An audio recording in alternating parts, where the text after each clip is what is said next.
Inilah kondisi masyarakat Nusantara pra-Islam dan aspek kehidupan masyarakat Nusantara pra-Islam. Tahukah kamu bagaimana kondisi Nusantara sebelum masuknya Islam?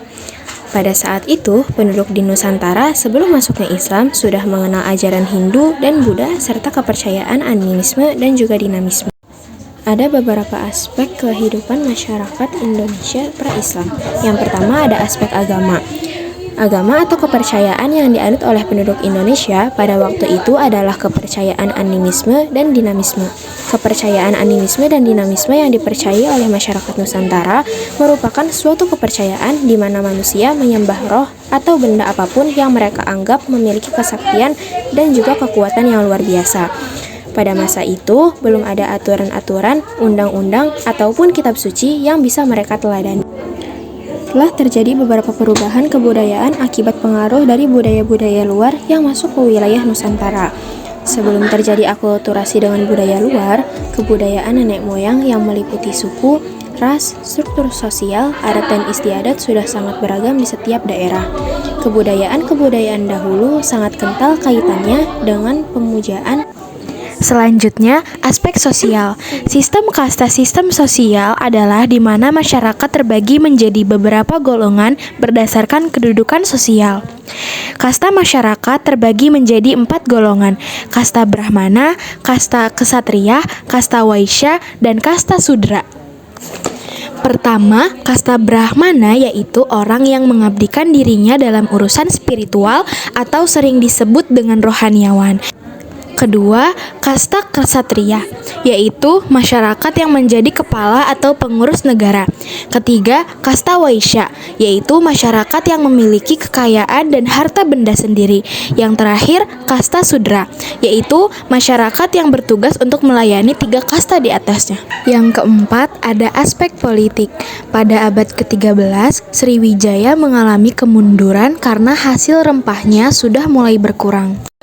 Selanjutnya, aspek ekonomi. Nusantara sangat terkenal dengan hasil bumi yang melimpah, sehingga menjadi daya tarik tersendiri bagi pedagang luar untuk datang dan melakukan perdagangan di wilayah Nusantara. Kekayaan hasil bumi ini, terutama rempah-rempah, menjadikan masyarakat Nusantara sebagai masyarakat yang makmur. Teori masuknya Islam ke Nusantara. Teori Gujarat, India. Teori Gujarat atau India ini pertama kali dikemukakan oleh Pigeonapple. Menurut Pigeonapple, Islam masuk ke Nusantara dibawa oleh orang India. Ia mengatakan bahwa pada awalnya orang-orang Arab bermazhab Syafi'i datang ke wilayah India. Kemudian Muslim India membawa Islam ke Nusantara. Teori tersebut dikembangkan oleh Snodgrass. Menurut Snodgrass, abad ke-13 Masehi diperkirakan masa periode paling memungkinkan Islam masuk ke Nusantara. Fakta lain menyebutkan bahwa selain perdagangan India dan Nusantara sudah terjalin cukup lama sebelum perdagangan dengan bangsa Arab, dalam catatan Ibnu Battuta disebutkan bahwa telah ditemukan 3 batu nisan di Pasai, Sumatera, yang menyerupai batu nisan di makam Maulana Malik Ibrahim, Gresik. Batu nisan tersebut ternyata sama dengan batu nisan yang ada di Cambai, Gujarat. Selanjutnya, teori Mekah, Arab.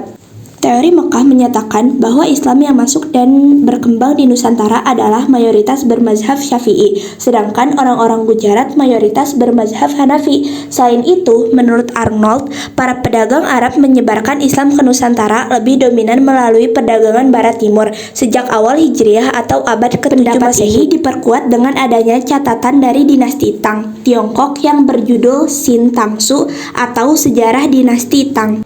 Bukti lain yang memperkuat teori Arab adalah pendapat dari Hamka. Menurut Hamka, gelar-gelar Raja Pasai kemungkinan besar mendapat pengaruh dari penggunaan gelar Raja di Mesir. Semua Raja di Mesir menggunakan gelar Al-Malik, tidak seperti gelar-gelar Raja dari India yang menggunakan gelar Shah atau Khan. Berdasarkan bukti itulah disimpulkan bahwa Islam masuk ke Nusantara pada abad ke-7 Masehi. Selanjutnya, teori Persia. Teori Persia dikemukakan oleh P.A. Hussein Jajadiningrat. Ia berpendapat bahwa Islam masuk ke Nusantara dibawa oleh bangsa Persia atau sekarang menjadi negara Iran pada abad ke-13. Ada 4 persamaan budaya. Yang pertama, budaya peringatan 10 Muharram atau Asyura.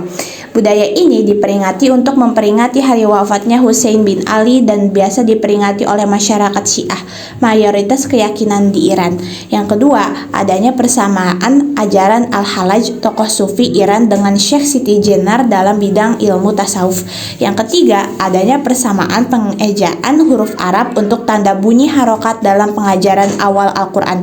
Yang keempat, adanya persamaan batu nisan. Pendapat lain tentang teori Persia dikemukakan oleh Moens. Ia mengemukakan bahwa pada abad ke-5 Masehi banyak orang Persia yang berada di Aceh. Teori Cina mengemukakan bahwa pada abad ke-9 Masehi banyak Muslim Cina yang mengungsi ke daerah Jawa, Kedah, dan Sumatera. Menurut catatan sejarah, para sultan dan sunan diduga berasal dari keturunan Cina. Misalnya Raden Patah yang memiliki nama Cina Jinbun. Selain itu diperkuat dengan adanya artefak berupa arsitektur yang bernuansa unsur-unsur seperti bagian atas Masjid Banten yang berbentuk bola dunia dan menyerupai stupa. Konstruksi Masjid Demak pada Soko Tatal atau penyangga masjid bernuansa unsur-unsur Cina.